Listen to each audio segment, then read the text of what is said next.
Welcome to Commander Pop Culture, a place to gather magical information with some laughs, might I add. Hello everyone, welcome to my next deck building video. Today I'm going to feature Korvold, the Gleeful Glutton.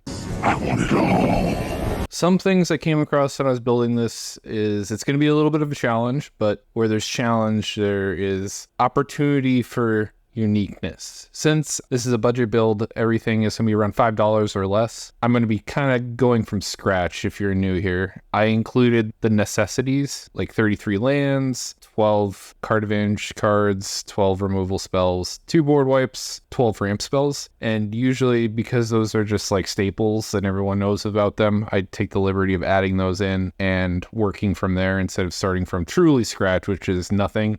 It also saves time in the video construction, but the real fun parts is when I pick the last like 30% of the deck or more, because it influences what I take out, what I leave in, and you get to see decisions that I make for each card individually as well, without this video being incredibly long. If you have a fear of mana bases getting too expensive the more colors, you could have a really rock solid mana base without breaking your bank. Follow the same rules I discussed earlier. You do not need to invest in tapped lands that fix your mana. You sacrifice a lot of tempo, and the game is getting so fast now that you can't afford to have lands coming in tap. Feel free to take a look at my list. I'll post everything down below. I guess the utility lands that I'm including that don't produce a color is probably Reliquary Tower, and there was one more, Crystal Vein. This is a unique card. When I was looking over this, Korvold reduces his cost based on the number of permanents you sacrifice that turn. So the real bummer is, because of my budget, I can't include fetch lands, and basically fetch lands in this Korvold deck basically ramp you, because you sack the land comes in untapped, and Korvold becomes one less. So effectively, a fetch land functions as 2 mana towards your commander, and that's a significant thing that I don't have the luxury of.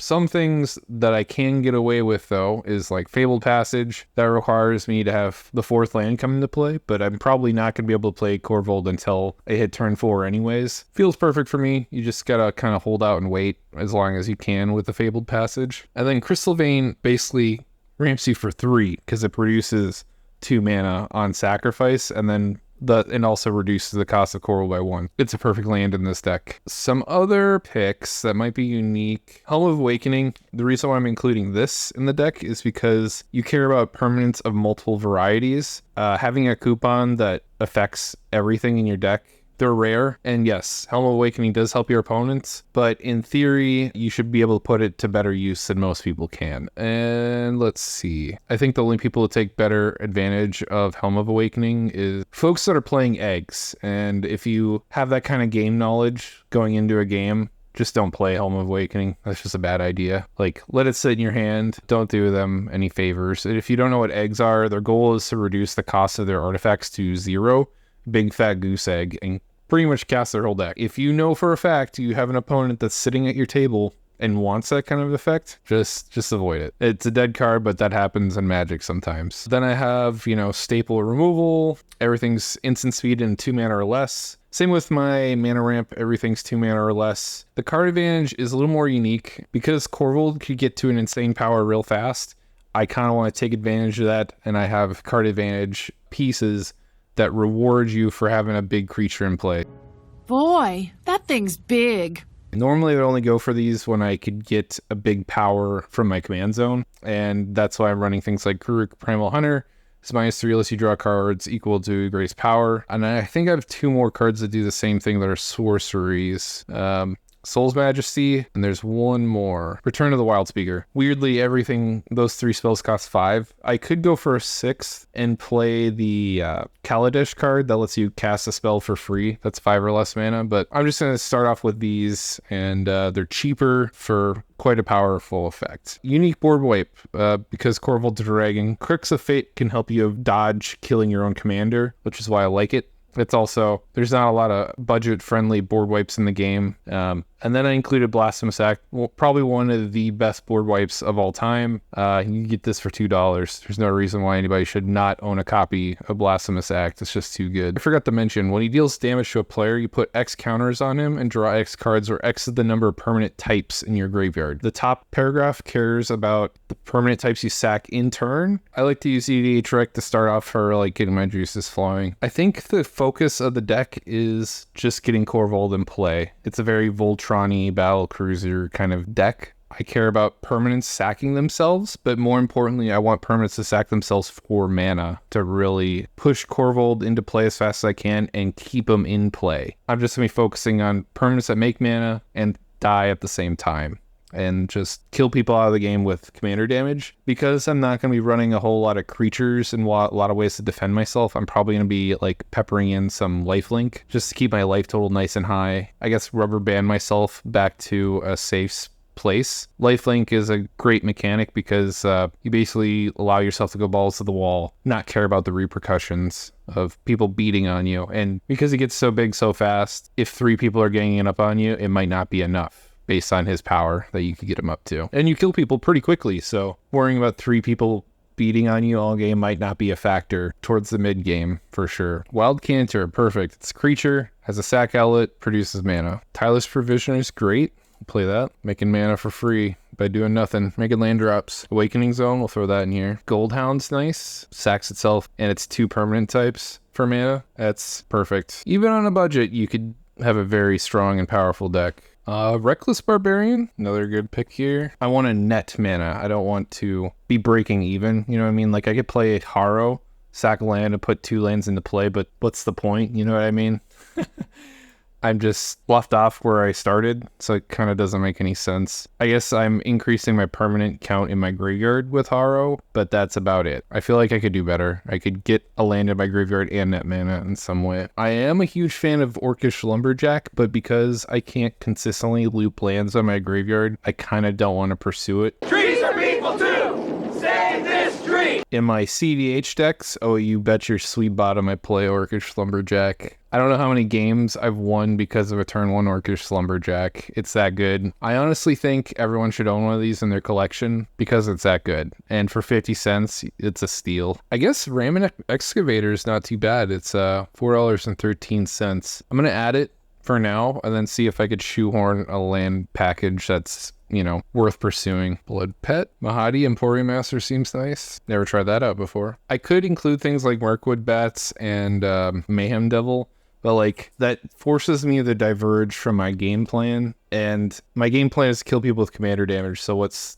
the need for plinking people for 1? You're already playing with a really big chonker of 8 mana. I think focusing on producing the mana to play him is way more important, and I imagine people are going to be trying to throw wrenches in my game by killing him, so I need to consistently be making a ton of mana. Diamond Lion, I'll play that. Forces you to discard your hand. If you replenish your hand on that attack trigger and you didn't have much to give up, you might actually net cards in the process. In my competitive decks, I play Lion's Eye Diamond, so even though I pay 2 mana more for Diamond Lion, I can make it work. Extra combats seem like an interesting choice. Again, I don't know if I really need it if I'm already going to be winning with that damage. Korvold just does everything so well on its own that I really need to do very little extra input to change up the equation. It's like if A plus B are equals C, why do I need to introduce D or E into the equation? The answer is you simply don't, so I'm not going to. Maintaining focus is really hard to do, I think, for most people building their decks. If you have a goal in mind, just keep it in there, and when you look at a card, you just ask yourself, does it fit? And does it not? And if it's not, then you just move on to the next thing. I forgot to mention Culling Ritual. I added that to my deck for obvious reasons. Sweeping up that many permanents and getting that much green and black will definitely help you get Korvold into play. It just seemed like an easy include. I like Conduit of Worlds. If I've got nothing else better to do, I'll tap my thing and get something from my graveyard. It's also a card I've always wanted to play, but ended up cutting for some reason or another. Seems to work great, and my goal is to build 8 commanders on a budget, just to show that if people want to play a high power deck, on a fair price, you can do it. And I guess these videos are just to serve as a guide to help people with picking and choosing cards, give you a good starting place. Like, I don't expect people to copy and paste my lists, but if they did, you'd be starting off in a really solid spot. And you could tell based on watching my gameplay videos that I feature playing those decks I build from scratch, just so I could prove that I, know what I'm talking about. Or it's one thing to say you know what you're doing, but to prove it is another story. Bootlegger stash. All right, I could get behind that. It's cheap. Vessel of Volatility. Perfect. Animate Dead could be useful. It saves me having to pursue the route of making a bunch of mana and casting my commander again. Backup plan. If it's in your hand, you're like, oh yeah, I'll let Korvold go to the graveyard. No big deal. Spiteful Bandage Tree. I don't know. Why not? Board wipe and gives me treasures. Gaia's Touch. Lets you play an additional land as long as it's a forest, which I don't have a lot of. I think the part that interests me the most about it is I could sack it for double green. Minsk and Boo makes a lot of sense. I guess I like these planeswalkers that sack things, get my count high for reducing Korvold's cost. And some of these aren't that bad. Like Tevish Zad is really annoying to play against, and for $3.65, heck yeah. And I need to branch out and include more permanents anyways. Grist, while it's in your graveyard, is a creature and a planeswalker. That's kind of funny. Whatever, we're gonna throw that in here. So technically I'm already at 100, but I want to use a search engine to, I guess, add more uniqueness to the deck. I like to use Card Kingdom because it has a very simple and intuitive way of searching for cards. So our colors are black, red, green. We want to include colorless, pick all those. We want specific permanent types. We want artifacts, creatures, enchantments, and planeswalkers, lands, because those all help with the bottom ability and the top ability, and I specifically want them to add mana. So the Oracle text is going to say sacrifice, add mana, and it'll pull up all those cards in those colors of those permanent types. Sifter of Skulls doesn't seem bad. I am only running 15 creatures, so maybe that's not really worth my time. Wall of Tinder, want that in here. Adds double red on sacrificing itself. It's a creature. Skirk Prospector. Some are playing a bunch of weird stuff like Blood Pet. I'm already doing it in a way, so we'll throw it in here. I like Shiny Impetus. Lets me remove a threat, which I imagine will be trying to kill me. And then I get to make a treasure when it beats on someone else. I like that. Generator Servant, perfect. Place Satyr, Hedonist. Verdant Eidolon, that's kind of cool. For 1 green, could sack it to add 3 mana of one color. And then when you cast a multicolored spell, i.e. Korvold, you get to return it back to your hand. I like it. You invest a little bit early so you get what you want later. The design on that's pretty good. I haven't played Ragas Treespeak in a while. This is interesting. So my commander costs 8. These vision cards are actually really powerful in this deck. It reduces it to the flashback cost to be nothing. I might play Visions of Ruin in here. Forces each opponent to sack an artifact. Then each artifact to get a treasure in return. Especially when I could flash it back for 2 mana. I got 20 cuts to make. I like to cut from the top. Group it by mana value. It doesn't look too bad. My average CMC is 2.7. I'm in a pretty good spot in terms of functionality here. Black market's too slow, and I'm not playing Aristocrats. Yeah, we'll cut that. For the investment and the return, it's just not quite good enough. Vraska, like I was saying earlier, doesn't generate mana, but forces me to sack a permanent. No, that's not what we want.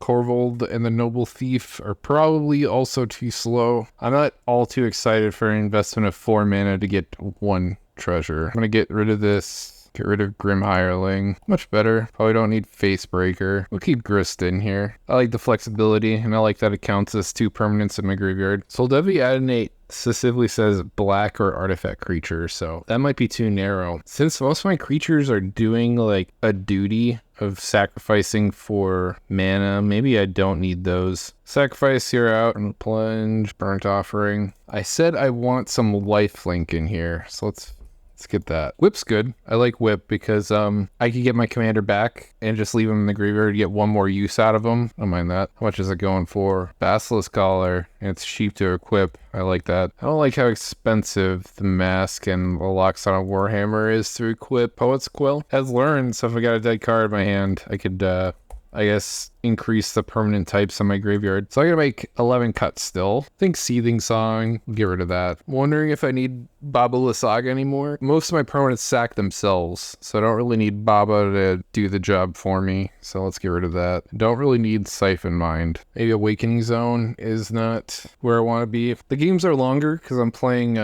budget, but I get the token for free, and essentially the token reduces Korvold's cost by 2. My 2 drop slot's a little unnecessarily high. Since most of my stuff produces mana, maybe I should cut some of my rocks. Yeah, we're gonna cut some of my rocks. I don't really need them. I'll keep the Diamond Lion. Essentially that's worth 5 mana on sacrifice. Hopefully no one has instant speed interaction, because that would ruin my plans. The Felwar Stone and the Arcane Signet tap for multiple colors for nothing. 4 more cuts left. Maybe I don't need Mana Geyser, because it ties up my mana. If I force to tap my green and my black sources and I only have red, it doesn't really help me out that much. And if I get in the early game, it's a dead card. It's just too situational. I think I'll get rid of it. Out of my first 2 decks, I didn't have a really good blend of permanents or spells. This deck, however, I have a nice blend of everything. Fatal Push I don't like so much, because in budget people play very wacky threats, even really expensive ones. So maybe I'll cut Fatal Push, and I'm kind of looking for things that will miss less often. I think Power Word Kill might go away. I don't want the Ashnod's Altar. It's just sucking up a slot for no reason. $156 is the cost of this deck. Let's go look at how much it would cost me to buy on MTGO, which is where I'm going to be playing it. $34 on Card Holder.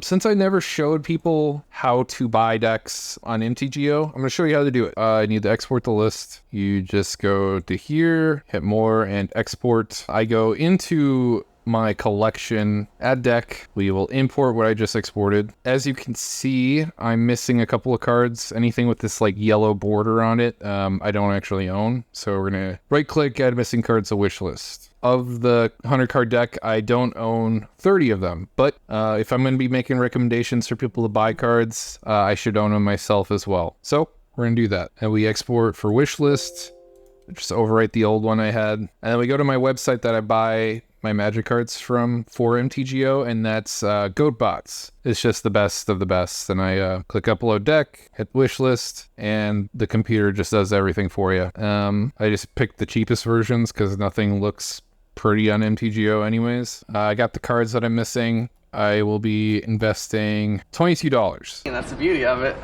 Playing Moto is that if you have 1 copy of it, you could use it as many times as you need across your commander decks. And I'm buying exactly what I want. Versus Arena, I am not. You have to buy wild cards. Like, I think you get 4 wild cards for $20. You should not be paying that much unless the card is indeed that good. I need to buy tickets now. And tickets is just the currency of the realm, like buying coins on Arena or whatever they're called. Check out from the store. There seems like a lot of steps, but after the first couple of times you do it, it gets a lot easier. I open up my trade binder and I go to my other products and I have to manually click in my tickets. So when I open the trade with the bot, it'll see that I have tickets available and they'll just take my tickets in exchange for cards. And now I tell the bot to start the delivery, and it's 30 cards. So they have multiple bots that they collect from. There's like, I don't know, 12 or 14 of them, and they just gather it all into one cart.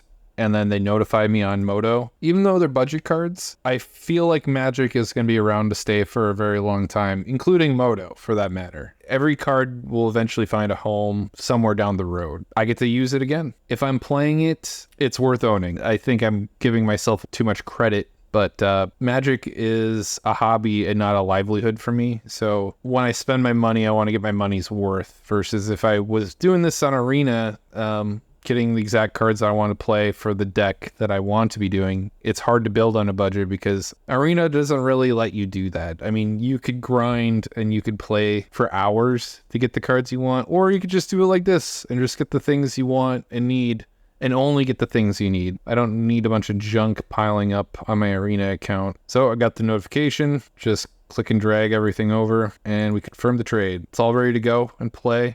Can't wait to feature it on the channel and show you how it does. You could still influence the channel and what I play next. If you go to my YouTube channel and go to my community tab, the polls are still open and you could vote on what commander I play next. There's 8 of them in total, If I already played your commander, feel free to change your vote and manipulate the standings that way. Whoever has the most votes, I check before I build the deck, and I play it. As it currently stands, after Korvold, I'll be playing, looks like Talion, the Kindly Lord. Hope you all enjoyed. Everyone have a good night.